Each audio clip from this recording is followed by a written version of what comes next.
কবুল হয় না যদি মা বাবার নাফরমান হয়ে যায়।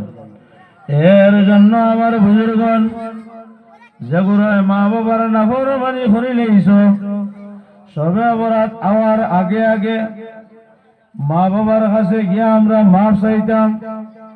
মার দ্বারা গিয়া কইবাই যে ও মা আমি তোমার আওলাদে একটা ভুল করিলেইছি গো মা, আপনি আমারে মাফ করে দেও, নতুবা আল্লাহ আমার দুয়ারে কবুল হতা নাই। আল্লাহর নবীজির এক সাহাবী হযরতে আলকামা রাদিয়াল্লাহু আনহু আল্লাহর নবীর হাতের মধ্যে হাত রাখিয়া বয়াত গ্রহণ করছেন, রাসূলুল্লাহর সঙ্গে দাওয়াত খাইছেন, আল্লাহর হাবিবের পিছনে নামাজ পড়ছেন।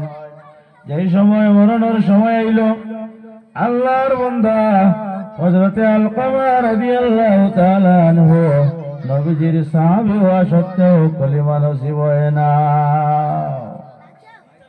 সাহাবায়ে কেরাম বলে ফরমান ইয়া রাসূলুল্লাহ আমরার ভাই আলকামার মুখে দিয়া কোন কারণে কলিমা বাইর হয় না?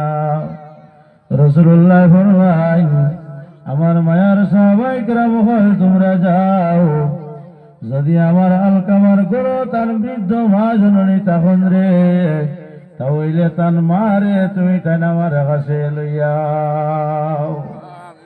আল্লাহর নবী সাল্লাল্লাহু আলাইহি ওয়াসাল্লামের মায়ার সাহাবায়ে কেরাম হয়ে যায়।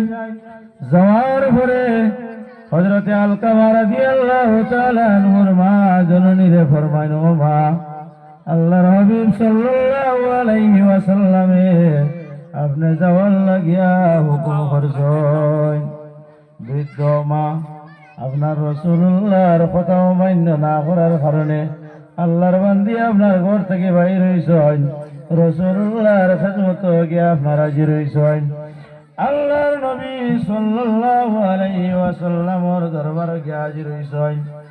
জানান আসসালাতু ওয়াসসালামু আলাইকা ইয়া রাসূলুল্লাহ, ইয়া রাসূলুল্লাহ আপনি আমারে বুলাইছেন, দেখাইছেন, আমি আপনার খেদমতে আইয়া আলকামার মা হাজির হইলাম।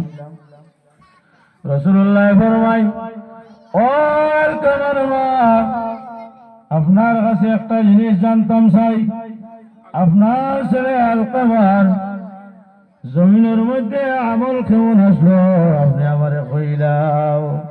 আলকামার মায় ফরমায় ইয়া রাসূলুল্লাহ আমার আলকামার আমল তো বড় ভালো আসলো।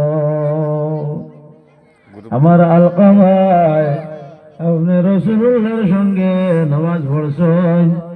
ইয়া রাসূলুল্লাহ আমার আলকামায় জীবনও জানিয়া বুঝিয়া কোনদিন নামাজ ছাড়ছেন না, আমল বলা। রাসূলুল্লাহ ফরমায় ও আলকামার মা তাহলে কইলেও আপনার আলকামার ব্যবহারটা কিলা আসলো?